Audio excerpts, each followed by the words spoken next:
8월 31일 월요일 정례 브리핑을 시작하겠습니다. 오늘 0시 기준 국내 발생한 신규 환자는 238명입니다. 어제 한 분이 돌아가셨고 총 사망자는 324명입니다. 고인의 명복을 빌고 유가족께는 깊은 위로의 말씀을 전합니다. 수도권의 신규 환자는 183명으로 2주여 만에 200명대 이하로 떨어졌습니다. 이는 주말 검사량 감소 등 영향을 고려할 필요가 있겠습니다. 수도권 이외 지역에서도 집단 감염이 이어지고 있어 코로나19의 대규모 유행 위험성은 계속 있는 상황입니다. 특히 오늘 위중과 중증 환자가 79명으로 지난주에 비해 2배 이상 급증하여 결코 긴장의 끈을 늦출 수 없는 엄중한 상황이 계속되고 있습니다. 오늘은 강화된 사회적 거리두기 2단계의 두 번째 날입니다. 여러 가지 불편함과 생업의 피해를 감수하면서도 강화된 정부의 방역 조치에 협조해 주고 계신 국민 여러분들께 깊은 감사의 말씀을 드립니다. 이번 조치는 수도권의 주민들과 자영업자 분들에게 큰 고통과 불편을 끼치는 강력한 조치인 만큼 짧고 굵게 확실하고 철저하게 실천해야만 합니다. 주말까지는 꼭 필요한 일이 아니면 집에 머물러 주시고 모임과 약속은 모두 취소하고 퇴근 후에는 바로 귀가해 주시기 바랍니다. 우리의 일상을 다시 찾기 위해 잠시 일상을 멈추고 이번 주말까지 일주일만 힘을 내어 주시기 바랍니다. 정부는 강화된 거리두기 조치가 제대로 효과를 거둘 수 있도록 범부처 차원의 후속 조치를 추진하고 있습니다. 교육부는 전국 대학, 전문대학의 2학기 수업에 대해 비대면 수업 활용을 권고하였습니다. 과학기술정보통신부는 초, 중등 학생의 원격 수업을 위해 오늘부터 2주간 EBS 온라인 계약 콘텐츠를 추가 비용 없이 시청할 수 있도록 지원합니다. 고용노동부는 아동의 돌봄 부담을 완화하기 위해 가족 돌봄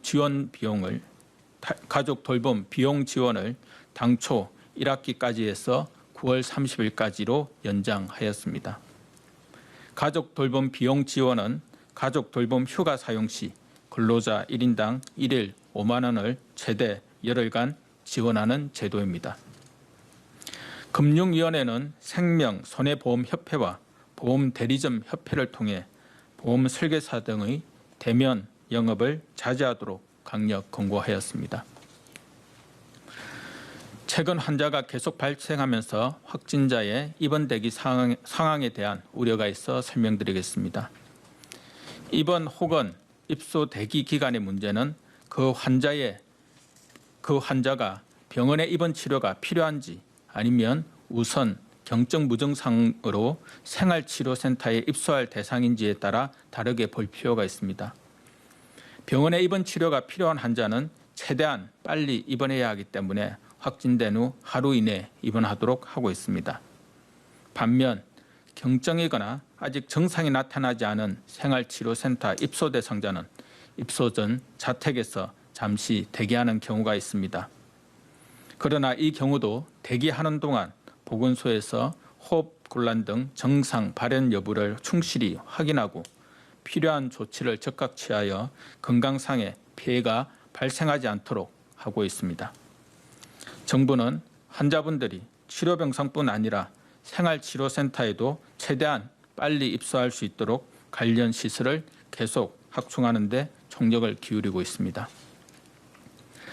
생활치료센터의 경우 최근 일주일간 약 1,200여 명 규모를 추가 확보하여 총 2,500여 명 이상을 수용할 수 있으며 이후에도 신속하게 센터를 추가 확충할 예정입니다. 또한 중증 환자 치료 병상의 신속한 확보를 위해 치료 기간에 대해 손실 보상을 적극적으로 실시하고 인센티브 제공도 검토하고 있습니다.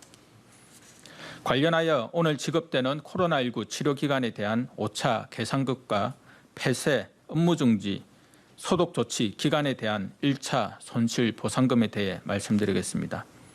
중앙사고수습본부는 코로나19 환자 치료에 기여한 감염병 전담병원 등 203개 의료기관을 대상으로 약 996억 원의 개상급을 추가 지급합니다. 이번 지급 대상에는 코로나19 환자 치료 의료기관과 선별진료소 운영기관, 생활치료센터 협력병원도 포함됩니다.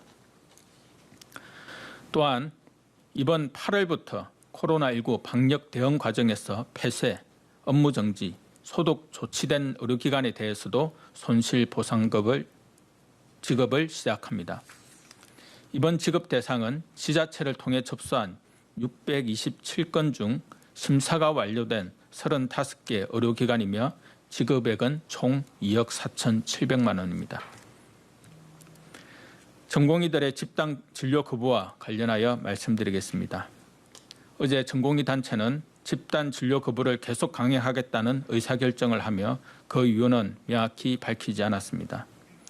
오늘 언론 보도를 참고하면 전공의 단체는 집단 진료 거부를 지속하기로 결정한 이유를 의료 전문가가 존중받는 의료 정책을 위한 것이라고 밝혔습니다.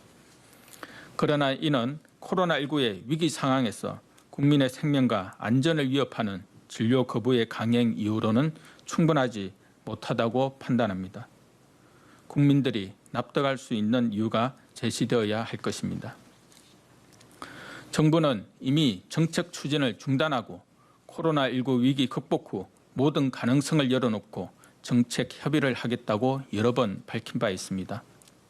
이 협의에서 의료 전문가로서 정책 제안을 한다면 정부는 진정성을 가지고 논의에 임할 것입니다.